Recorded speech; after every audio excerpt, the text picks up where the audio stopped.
Fala galera, sejam bem-vindos a mais uma aula da Ion School Online. E esta é a nossa 9ª aula a respeito dos profetas menores do Antigo Testamento. E hoje nós iremos falar a respeito do livro de Sofonias, o 9º dos profetas do rolo dos 12, no original chamado de Tsefeniah, que significa o Senhor escondeu. E este livro de Sofonias, mesmo sendo um livro pequeno com apenas 3 capítulos, carrega uma mensagem poderosíssima a respeito do dia do Senhor. E este assunto que é bem recorrente no meio dos livros proféticos, e que Sofonias, aqui na sua ordem cronológica dos profetas, parecia ter ouvido muito bem as palavras que vieram de profetas como Isaías ou Amós, que trataram também desses assuntos. Então esse momento especial e único em toda a história, ele pode ser visto com dimensões diferentes. Por exemplo, o dia do Senhor pode ser considerado a primeira vinda do Senhor. O dia do Senhor pode ser visto como a última semana de Daniel, aqueles 7 últimos anos da história. Mas pode ser vista também literalmente como o dia da manifestação da glória do Senhor Jesus como Rei soberano e dono de todo o universo, onde ele manifestará sua glória e seu poder para reivindicar aquilo que pertence a ele. E este é o grande e terrível dia do Senhor, o dia em que ele vai julgar os vivos e os mortos, julgar o mal, o pecado e o pecador, e trazer restauração e ordem novamente a toda a sua criação. Mas isso de maneira alguma acontecerá somente em Israel, porque afinal de contas o Senhor não é soberano apenas naquele território ali chamado Israel. Ele é Senhor sobre toda a criação, sobre todas as nações, e é exatamente isso que ele irá manifestar no dia grandioso do Senhor. Agora, ler e pensar nesses textos e até imaginar como será o dia do Senhor é muito bom, mas é preciso compreender isso e amarrar essa verdade no seu coração para que você nunca se esqueça. Essas profecias só podem se cumprir se o Senhor realmente for um Senhor soberano e universal, porque se ele não estiver direcionando a história, porque se ele não estiver direcionando a humanidade, se as suas palavras não forem sim e amém, então nós não temos nem a esperança de que todas essas coisas realmente vão acontecer no futuro. Então no Antigo Testamento nós vemos todas essas profecias a respeito do grande rei que irá vir, o Senhor soberano, o dia da sua manifestação, e aí nós vemos Jesus aparecendo, aquele que é o cumprimento das profecias. Ele cumpre parcialmente as profecias do Antigo Testamento, mas muitas delas ainda esperam o dia do seu retorno para a manifestação total. E é seguindo essa linha de pensamentos que Paulo vai falar a respeito do dia do Senhor como o dia do retorno de Cristo. Em Romanos ele diz que este é o momento em que ele vai julgar todos os pensamentos. Já em 1 Coríntios 1, seguindo a linha do pensamento de Sofonias a respeito dos remanescentes, Paulo vai falar com as suas próprias palavras que esses remanescentes são a igreja e eles permanecerão firmes e fiéis até o dia do Senhor, porque é o próprio Cristo quem o sustenta. Mas quando nós olhamos aqui para o livro de Sofonias, a esperança de que o dia do Senhor era iminente precisa também ser compreendida por nós quando nós lemos este livro, porque tanto o profeta Sofonias quanto os seus leitores, os seus ouvintes imediatos, não ouviram essas palavras e cruzaram seus braços esperando,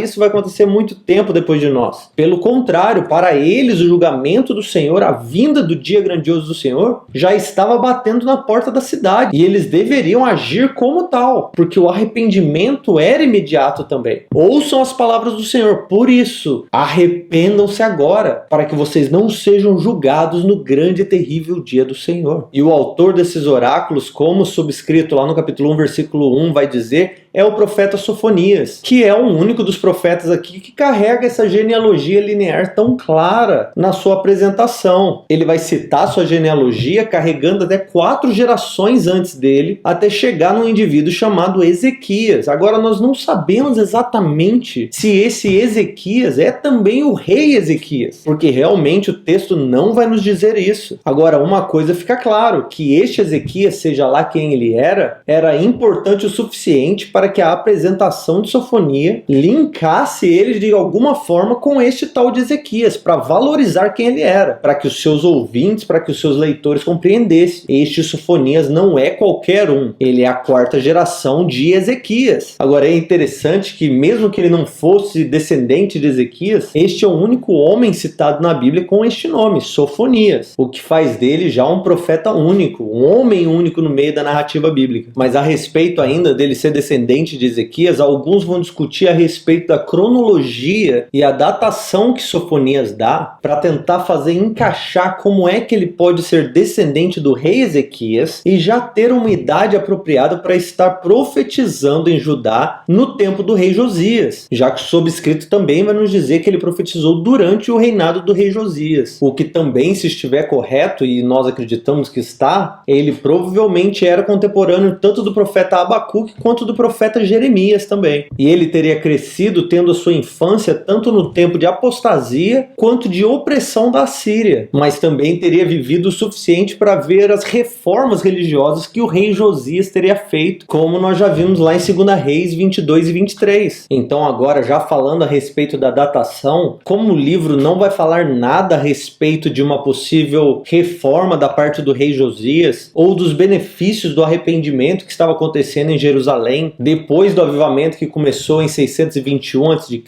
então a possibilidade é bem grande que Sofonias tenha escrito e declarado o seu oráculo antes do avivamento de 621. Agora, como ele afirma também que o seu ministério ocorreu, ou essa proclamação aconteceu durante o reinado do rei Josias, então nós podemos afirmar também que ele não proclamou os seus oráculos antes de 640 a.C., quando Josias começou a reinar. Então, dentro desse cálculo, a data do seu ministério precisa estar em algum lugar aí entre 640 e 621 a.C., de quando Josias começou a atuar até o avivamento de 621. E o versículo-chave do livro de Sofonias, em minha humilde opinião, não pode passar despercebido, porque é um versículo pesado para se ler, seria Sofonia 3, versículo 8, que vai nos dizer assim: portanto, diz o Senhor, esperai por mim no dia que eu me levantar para saquear, porque o meu propósito é de reunir as nações, reunir os reinos, para derramar a minha indignação e todo o furor da minha ira sobre eles, porque essa terra toda será consumida pelo fogo do meu zelo. Ai, que pesado, nós não podemos desconsiderar esse versículo. O Senhor afirmando: este é o meu propósito. Em algum momento da história, isso irá acontecer. Em algum momento da história, todas as profecias a respeito do grandioso dia do Senhor irão se encaixar como um quebra-cabeça e formarão um aterrorizante, arrepilante, medonho dia. Não como muitos imaginam, um dia a trombeta e de repente,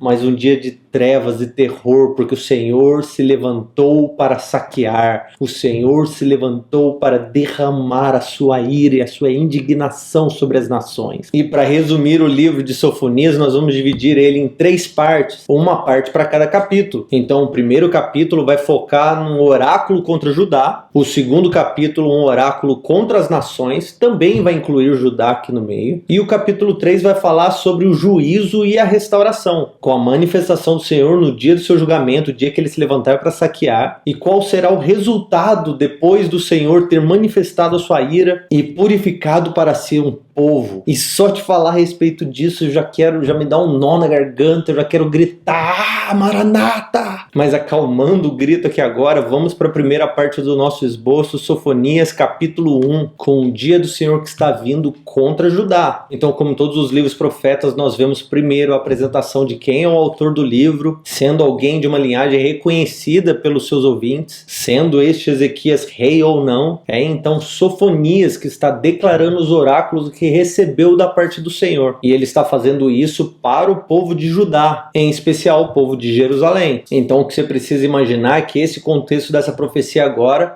está sendo declarada para uma nação que ainda não havia se arrependido. O rei ainda era jovem, estava sob os cuidados do sumo sacerdote, o livro da lei provavelmente ainda não havia sido encontrada, e a apostasia e a idolatria estavam reinando em Judá ainda, assim como aconteceu em Israel. E aí, depois da apresentação do versículo 2 ao versículo 6, nós vemos Sofonias aqui declarando o seu oráculo em primeira pessoa, como se fosse o próprio Deus declarando. Que aqueles que ouviram isso como sendo uma manifestação, um julgamento imediato. E enquanto nós lemos isso, é importante lembrar, isso aqui é um oráculo profético, não uma narrativa. Então existem linguagens aqui que o profeta está usando, e até mesmo no meio da sua estrutura de escrita, com um estilo poético. Mas mesmo fazendo dessa maneira, o peso do julgamento do Senhor é claramente compreendido. Então é assim que o Senhor começa a proclamar. No versículo 2 ele vai dizer assim: assim diz o Senhor, eu destruirei todas as coisas da face da terra. No versículo 4 ele vai dizer: eu estenderei a minha mão contra Judá e contra os habitantes de Jerusalém, e exterminarei desse lugar todo remanescente de Baal, e vou fazer isso junto com todos os ministros idólatras e com todos os seus sacerdotes. Vai todo mundo junto. Aí depois no versículo 7 o profeta toma a palavra também, e parece que ele vai bramar: cala-te diante do Senhor, porque o dia do Senhor está perto, pois ele preparou um sacrifício e já consagrou os seus convidados. E nessa primeira porção toda, nesse primeiro oráculo, primeiro juízo, nós conseguimos considerar que esse julgamento vem em 3 partes, do 3 ao 9 como um tipo de motivo, onde nós vamos ficar sabendo que esse juízo contra Judá, contra Jerusalém em especial, irá acontecer por causa da idolatria do povo. E o juízo acontece com essa imagem de Deus preparando o sacrifício. Vocês são idólatras e eu vou ensinar para vocês como é que se faz um verdadeiro sacrifício. Ele só não disse exatamente quem será o sacrifício, mas você consegue imaginar. Depois da segunda parte, no versículo 10 ao versículo 13, seria a forma desse juízo, que nos parece um tipo de resposta à manifestação, à vinda do Senhor naquele dia. Então ele vai nos dizer que haverá um estrondo, haverá um clamor. Só que esse estrondo não é um inimigo batendo na porta da frente, é o próprio Deus que se levantou. E aí lá no versículo 12 vai nos dizer que é o próprio Senhor que está vasculhando a cidade. E ele está fazendo isso para castigar os homens, em especial aqueles homens que estão fazendo seus pecados, cometendo suas idolatrias, e na sua cabeça eles estão pensando assim: o Senhor não nos faz nem mal nem bem, então tá tudo tranquilo, o Senhor vai encontrar esses homens. Depois a terceira parte do versículo 14 ao versículo 18, com a dimensão, com a grandeza desse dia. E aqui vai falar a respeito desse dia inevitável, inescapável, desse momento que todos deveriam temer, e vai acontecer tanto na voz de Deus quanto na voz de Sofonias aqui falando. E quando você for ler, não esqueça de sublinhar essa porção na sua Bíblia, ela é incrível. No versículo 14 vai dizer assim: o grande dia do Senhor está próximo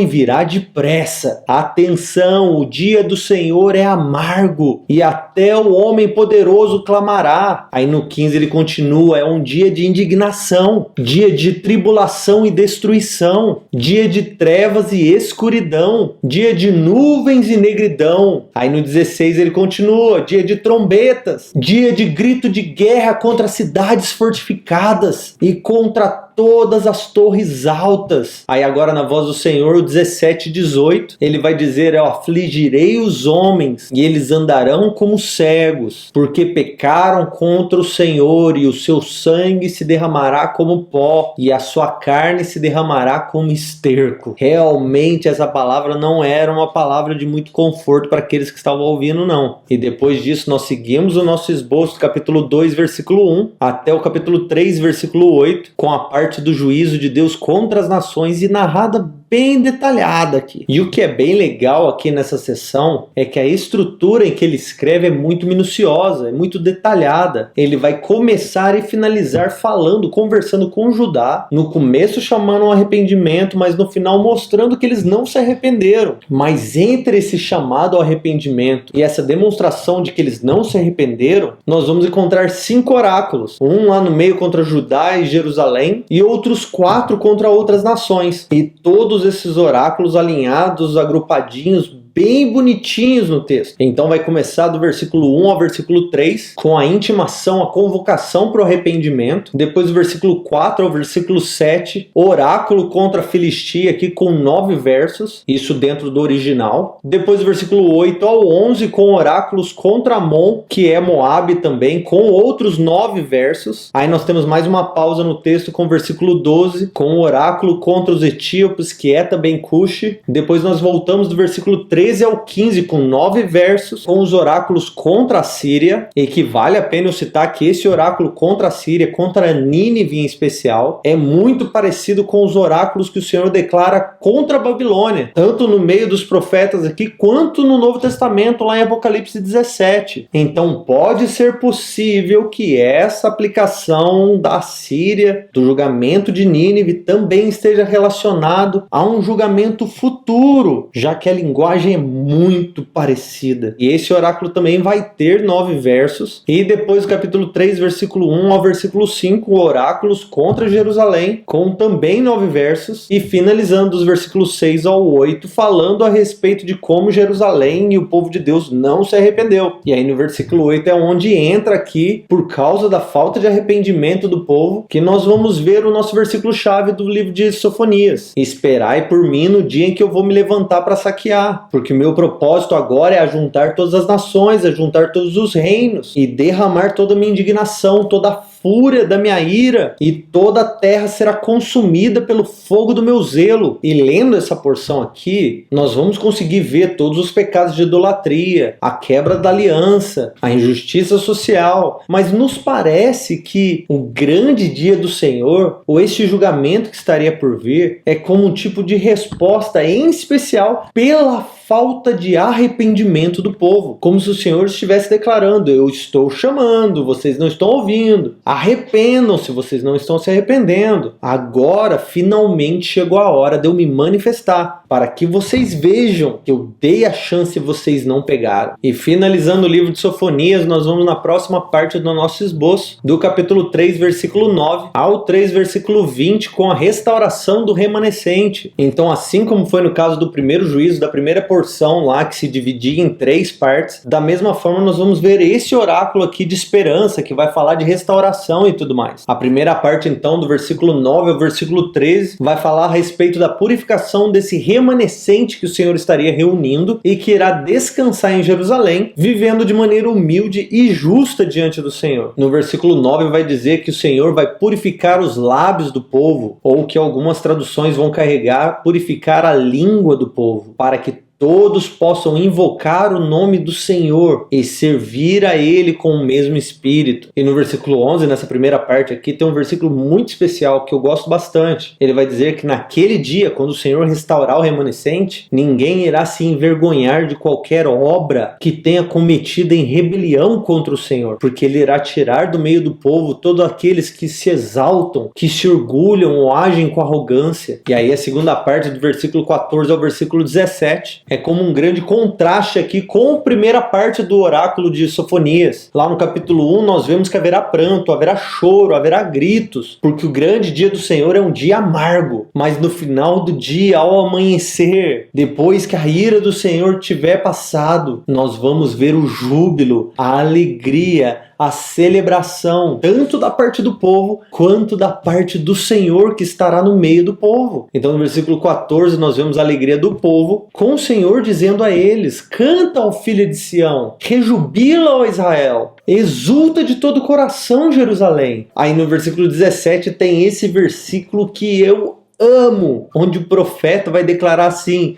o Senhor Deus está no meio de ti, e Ele é poderoso para te salvar. Ele se agrada de ti com alegria. Ele se renovará no seu amor e se alegrará em ti com júbilo. O Senhor vai se alegrar com o seu povo. E para finalizar o livro de Sofonias, com a terceira parte aqui desse oráculo, do versículo 18 ao versículo 20, nós vamos ver mais uma vez aqui falando com uma linguagem meio deuteronômica a respeito da reunião do povo aqui na imagem dos remanescentes, daqueles que sobrarem, daqueles que sobreviverem, daqueles que forem reunidos das nações, e como esse povo, depois de reunido, vai receber da parte do Senhor honra e glória ao invés de vergonha. No versículo 17, então, ele vai declarar assim: naquele dia, naquele tempo, eu agirei contra todos aqueles que te afligem, salvarei os aleijados, recolherei os dispersos, e eu farei com que vocês sejam honrados, e farei com que vocês sejam reconhecidos reconhecidos em todos os lugares onde vocês foram envergonhados. E aí no último versículo, versículo 20, o Senhor vai prometer o seguinte: naquele tempo eu vos trarei, eu vos recolherei, e eu vou fazer com que vocês sejam reconhecidos, com que vocês sejam honrados em todas as nações da terra. E isso vai acontecer no dia em que eu trouxer todos os cativos de volta. E o livro vai terminar simplesmente dizendo que quem diz isso é o Senhor. Ah, Senhor, Maranata, ora vem, Senhor Jesus, porque todos os teus caminhos são bons, todos os seus caminhos são justos, todos os seus juízos são perfeitos. O fruto dos teus caminhos, Senhor, é perfeição e eternidade. Nós aceitamos os seus planos para a terra, Senhor. Enche o nosso coração de esperança pelo dia do Senhor, porque é para isso, para aquele dia que nós vivemos. Em nome de Jesus nós oramos. E é assim que nós vamos finalizar a aula de hoje de Sofonias. Nós nos vemos na próxima aula, se Deus quiser.